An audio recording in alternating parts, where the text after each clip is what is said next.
নমস্কাৰ বন্ধুসকল, মই হিৰেণ।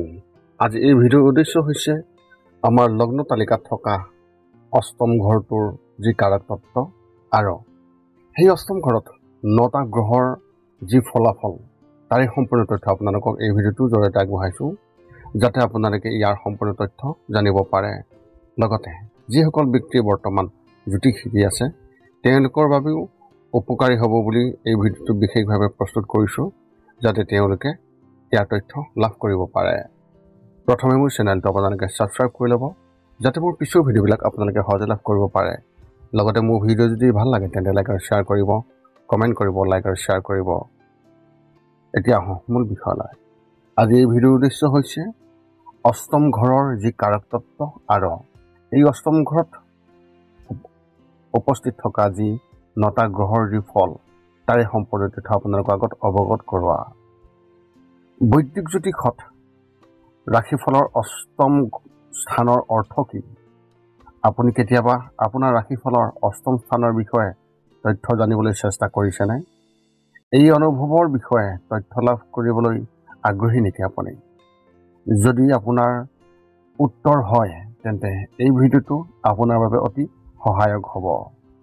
এই ভিডিঅ'টোত আমি আপোনালোকৰ বহু প্ৰশ্নৰ উত্তৰ দিম, যিয়ে আপোনাৰ কৌতূহলী স্বভাৱক সন্তুষ্টি কৰিব পাৰে। এই ভিডিঅ'টোত আমি অষ্টম স্থানত থকা গ্ৰহবোৰৰ অৱস্থান আৰু ইয়াৰ প্ৰভাৱৰ বিষয়েও বিশেষভাৱে ব্যাখ্যা কৰিম। গতিকে এই অষ্টম ঘৰৰ বিষয়ে আমি সকলোৱে জানো আহক। বৈদিক জ্যোতিষত 9টা গ্ৰহৰ প্ৰতিটোৱেই আপোনাৰ জন্ম তালিকাৰ কোনোবা এটা ঘৰত উপস্থিত নিশ্চয়কৈ থাকে, আৰু এই অৱস্থানে কেৱল আপোনাৰ নিজৰ ব্যক্তিত্বৰ বিষয়ে এক দৃষ্টিভংগী প্ৰদান কৰাই নহয়, আপুনি প্ৰকৃতি আৰু সমাজৰ সৈতে কেনেকৈ যোগাযোগ কৰে আৰু আমি কেনেকৈ সহযোগিতা কৰি আছোঁ সেই কথাও বিশেষভাৱে প্ৰকাশ কৰে। আমাৰ চৌপাশৰ জগতখনৰ অস্তিত্ব ৰক্ষা কৰাটো আমাক যথেষ্ট সহায় কৰে। তদুপৰি আপোনাৰ ৰাশিফলৰ মুঠ 12টা ঘৰ আপোনাৰ অতীত, বৰ্তমান আৰু ভৱিষ্যতৰ তথ্য লাভৰ এক মাধ্যম বা আপোনাৰ এক বিশেষ ৰাস্তাৰ দৰে। এই গ্ৰহবোৰে আকাশত যেতিয়া গ্ৰহবোৰৰ সাল সলনি অৰ্থাৎ ট্ৰানজিট কৰে, তাৰ লগে লগে ই আপোনাৰ জীৱনৰ বিভিন্ন পৰিঘটনাক অস্তিত্বলৈ আনে।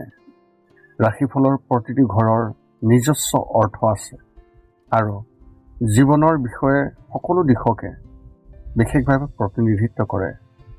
ৰাশিফলৰ ঘৰে আচলতে জ্যোতিষক গুৰুত্বপূৰ্ণ আৰু অতি প্ৰয়োজনীয় কৰি তোলে। যদিও ই যথেষ্ট জটিল, তথাপিও আমি এই ভিডিঅ'টোত ৰাশিফলৰ অষ্টম স্থানৰ বিষয়ে বিতংভাৱে তথ্য নিশ্চয়কৈ দিম। জ্যোতিষশাস্ত্ৰত অষ্টম স্থানক সাধাৰণতে স্বাস্থ্যৰ ঘৰ বুলি জনা যায় আৰু ইয়াক মৃত্যুৰ ঘৰ বুলিও কোৱা হয়।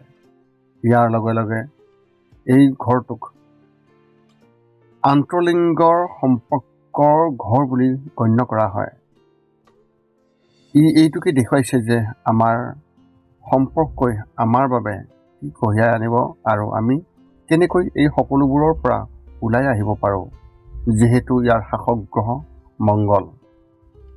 অষ্টম স্থানটোৱে সুযোগ আমাক সমানে প্ৰদান কৰে, যিয়ে লিংগ, মৃত্যু আৰু পূৰ্বজন্মক সমানে স্থান দিয়ে, আৰু এই তিনিওটাৰে গুৰুত্ব আৰু সম্ভাৱনীয়তাক স্বীকাৰ কৰে। মৃত্যু আৰু পূৰ্বজন্ম জীৱনৰ এক অংগ। ব্যৰ্থ সম্পৰ্ক, কেৰিয়াৰৰ পৰিৱৰ্তন, আনকি নতুনৰ বাবে। এই ঘৰৰ মূলতঃ আমাৰ নিৰাপত্তাহীনতাক শক্তিশালী ৰূপান্তৰিত কৰে। এই ঘৰৰ জৰিয়তে আমি অনুভৱ কৰা যি পৰিৱৰ্তন, ইয়ে আমাৰ জীৱনৰ গভীৰ আৰু লুকাই থকা দিশবোৰ চাবলৈ আৰু জীৱনটো অন্বেষণ কৰিবলৈ বিশেষভাৱে অনুপ্ৰাণিত কৰে। কাৰণ এই ঘৰৰ ৰহস্যই হৈছে গুপ্ত আৰু ৰহস্যজনক। উত্তৰাধিকাৰ, বীমা, কৰ, জীৱিকা আদি ভাগ কৰা সম্পদ, এই সকলো ৰাশিফলৰ অষ্টম স্থানৰ অধীনত আছে। তদুপৰি এই ঘৰটোৱে আৰ্থিক সহায়ৰ লগতে আধ্যাত্মিক সহায় আৰু আৱেগিক আৰু শাৰীৰিক সহায়কো বিশেষভাৱে সম্বোধন কৰে। অষ্টম স্থানৰ মূল যি ৰহস্য, এই ৰহস্য হৈছে আয়ুস ভাৱ আৰু নিধি ভাৱ। প্ৰাকৃতিক শাসক গ্ৰহ হিচাপে মংগল আৰু ৰাশি হিচাপে বৃশ্চিক ৰাশি, সংশ্লিষ্ট শৰীৰৰ অংগ হিচাপে প্ৰজনন তন্ত্ৰ, যৌনাংগৰ অংগ আৰু বৃহদান্তৰ অংশ। অষ্টম ঘৰৰ ৰহস্যৰ বিষয়ে অলপ জানক। যিবোৰ আমি হেৰুৱাবলৈ ভয় কৰোঁ, যিবোৰক আমি সাধাৰণতে ভয় কৰোঁ, যিবোৰক আমি নিয়ন্ত্ৰণ কৰিব নোৱাৰোঁ। জ্যোতিষী, সন্মোহনকাৰী, থেৰাপিষ্ট, বীমা এজেণ্ট। অষ্টম ঘৰৰ যি কাৰ্যকলাপ, সেই বিষয় হৈছে আমাৰ গভীৰতম নিৰাপত্তাহীনতাক শক্তিশালী কৰা, সন্মোহন চিকিৎসা, পৰামৰ্শ, ভূত প্ৰেত নিবাসন, পৰিৱৰ্তনশীল কাম আৰু মৃত্যু। ৰাশিফলৰ অষ্টম স্থানৰ বিভিন্ন গ্ৰহৰ যি প্ৰভাৱ, অৰ্থাৎ এই অষ্টম ঘৰত উপস্থিত থকা এই 9টা গ্ৰহৰ যি ফল, তাৰ এই তথ্য আপোনালোকে জানি লোৱাটো অত্যন্ত প্ৰয়োজন আৰু সেই তথ্য আপোনালোকক এতিয়া একাধিক্ৰমে দিবলৈ আগবাঢ়িছোঁ। অষ্টম স্থানৰ গ্ৰহৰ ভূমিকা প্ৰতিজন ব্যক্তিৰ বাবে বেলেগ বেলেগ। অষ্টম স্থানত উপস্থিত থকা সেই গ্ৰহবোৰৰ অৰ্থ এনেধৰণৰ। যদি আপোনাৰ অষ্টম স্থানত সূৰ্যদেৱৰ অৱস্থান আছে, তেন্তে এই অষ্টম স্থানত সূৰ্যদেৱে দেখুৱাইছে যে আপুনি জীৱনৰ গভীৰ ৰহস্য আৱিষ্কাৰ কৰিবলৈ চেষ্টা কৰিব। ইয়াৰ ফলত আপোনাৰ গুপ্ত ৰহস্য আৰু মানসিক বিষয়ৰ প্ৰতি আগ্ৰহ বিশেষভাৱে প্ৰভাৱিত হ'ব পাৰে। আপোনাৰ ৰোগ নিৰাময়কাৰী হোৱা ক্ষমতাও নিশ্চয়কৈ থাকিব। এজন আক্ৰান্ত বা দুৰ্বল সূৰ্যই আপোনাৰ শহুৰেকৰ সৈতে সম্পৰ্ক বিনষ্ট কৰিব পাৰে আৰু বিবাহিত জীৱন অপ্ৰীতিকৰ হৈ পৰিব পাৰে। যদি আপোনাৰ অষ্টম স্থানত চন্দ্ৰদেৱৰ অৱস্থান আছে, তেন্তে ৰাশিফলৰ অষ্টম স্থানত থকা চন্দ্ৰ আপোনাক ব্যক্তিগত ব্যক্তি কৰি তুলিব আৰু আপুনি আপোনাৰ অনুভৱবোৰ বেছিভাগেই নিজৰ মাজতে ৰাখিব। চন্দ্ৰই ধন সম্পত্তি যি পৰামৰ্শ, ইয়াকো দিব আৰু আপুনি উত্তৰাধিকাৰৰ জৰিয়তে ধন সম্পত্তি আহৰণ কৰিব পাৰিব। বিবাহ বা সংগীৰ জৰিয়তেও আপুনি আৰ্থিক লাভৰ সুবিধা লাভ কৰিব পাৰে।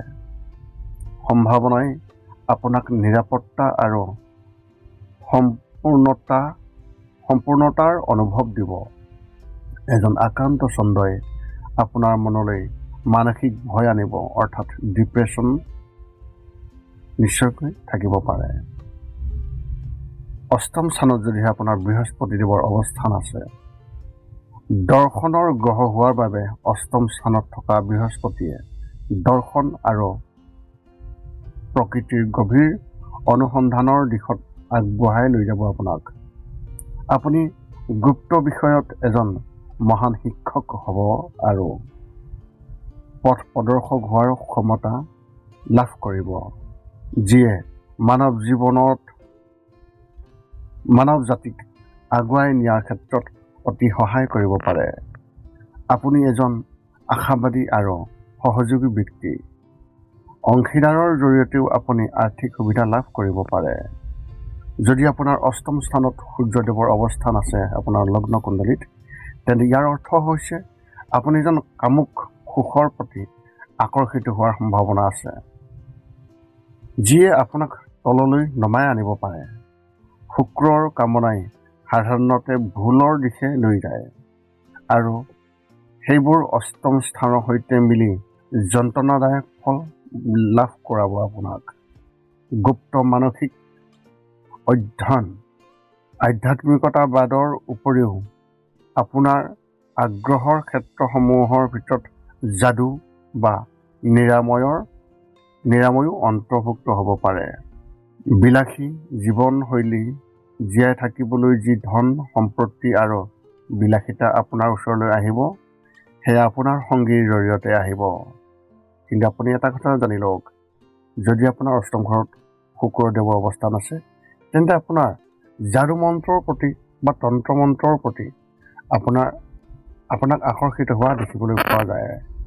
অষ্টম স্থানত যদি মংগল গ্ৰহৰ অৱস্থান আছে, ৰাশিফলত এই স্থানত আটাইতকৈ বিপদজনক। আপুনি অতি সাৱধান হ'ব লাগিব আৰু ইমপ্লছিভ একো নহ'ব। আপোনাৰ সংগীৰ বাবে আৰ্থিক সমস্যাৰ সম্ভাৱনা দেখিবলৈ পাব। অষ্টম স্থানত যদিহে বুধদেৱৰ অৱস্থান আছে, বুধ গ্ৰহৰ অষ্টম স্থানত থকাৰ লগে লগে আপুনি এজন ভেদকাৰী চিন্তাবিদ আৰু বিশেষকৈ এজন লেখক হোৱাৰ সম্ভাৱনা আছে। কোনোবা নহয় কোনোবা প্ৰকাৰে আপুনি অন্ত্যেষ্টিক্ৰিয়া, কবৰস্থান, অপৰাধমূলক তদন্ত আদিৰ সৈতে জড়িত হ'ব পাৰে। আপোনাৰ মনটো অতি অনুসন্ধিৎসু, যাৰ প্ৰমাণ আপোনাৰ বিষয়ৰ গভীৰতালৈ গৈ গোপনীয়তা উন্মোচন কৰাৰ ইচ্ছা আপোনাৰ মনত থাকিব। উত্তৰাধিকাৰ আৰু চুক্তিৰ জৰিয়তে আপুনি আৰ্থিক লাভ বা লোকচান হোৱাৰ সম্ভাৱনাও আপুনি দেখিবলৈ পাব। যদি আপোনাৰ অষ্টম স্থানত শনিদেৱৰ অৱস্থান আছে, তেন্তে এই ঘৰত শনিয়ে কঠোৰ পৰিশ্ৰমী, আত্ম অনুশাসনশীল, ধৈৰ্যশীল আৰু অৰ্থনীতিশীল ব্যক্তি আপোনাক বুজাবলৈ চেষ্টা কৰিব। এই অৱস্থানে উত্তৰাধিকাৰ, ঋণ আৰু যৌন সংশ্লিষ্টৰ সৈতে জড়িত বিষয়সমূহতো পৰম আৰু বাধাৰ ইংগিত দিব। ই আপোনাৰ স্বাস্থ্যটো বিশেষভাৱে বাধাৰ সৃষ্টি কৰিব পাৰে, যাৰ ফলত আপোনাৰ ৰোগবোৰ দীঘলীয়া হৈ যাব পাৰে। কিন্তু আপুনি যন্ত্ৰণাদায়ক বাস্তৱৰ সৈতে শান্তি স্থাপন কৰাটো অতি সহজ হিচাপে লাভ কৰিব।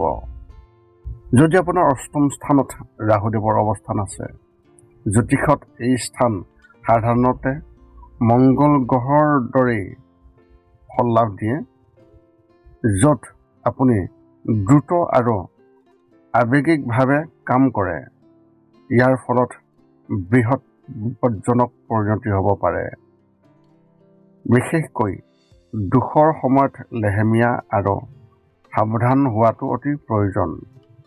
অৱশ্যে সুস্থিৰ আৰু ফলপ্ৰসূ ৰাহুৱে এইটোৱে দেখুৱাইছে যে আপুনি কোমল চিন্তা, সুস্থ আৰু সমৃদ্ধিশালী জীৱন আৰু সুখী বাৰ্ধক্য উপভোগ কৰিব।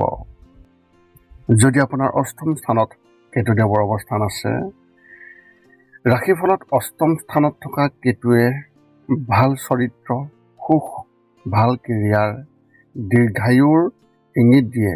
কিন্তু আক্ৰান্ত কেতুৱে আনক দিয়া ঋণ বা অগ্ৰিম ধন আদায়ৰ সময়ত সমস্যাৰ ইংগিত দিব বিচাৰে, অৰ্থাৎ আপুনি ইমান সহজে ঘূৰাই নাপাব। বন্ধু-বান্ধৱ হেৰুৱাব, আঘাত, বাহনৰ পৰা ভয়, উত্তেজনা আৰু বহু বিৰোধিতা এনেধৰণৰ সমস্যাৰ সম্ভাৱনাও আপুনি লাভ কৰিব। এই আছিল অষ্টম ঘৰত থকা 9টা গ্ৰহৰ যি ফল আৰু লগতে এই অষ্টম ঘৰৰ যি কাৰক তত্ত্ব, তাৰে সম্পূৰ্ণ তথ্য আপোনালোকক আগবঢ়ালোঁ। আশা কৰোঁ আপোনালোকে এই ভিডিঅ'টোৰ জৰিয়তে আপোনালোকে যথেষ্ট সুবিধা লাভ কৰিব আৰু আপোনালোকে ইয়াৰ তথ্য লাভ কৰিব, যি গোপন তথ্য। যদি আপোনাৰ মনত এতিয়াও জ্যোতিষ সম্বন্ধীয় কিবা প্ৰশ্ন আছে, তেন্তে আপুনি আমাক আপোনাৰ প্ৰশ্ন কমেণ্টত অৱগত কৰক আৰু আমি আপোনালোকৰ প্ৰশ্নৰ উত্তৰ সকলো সময়তে দিবলৈ আমি সকলো সময়তে সাজু থাকোঁ। পুনৰ লগ পাম অন্য এটা ভিডিঅ'ত। আজিলৈ ধন্যবাদ।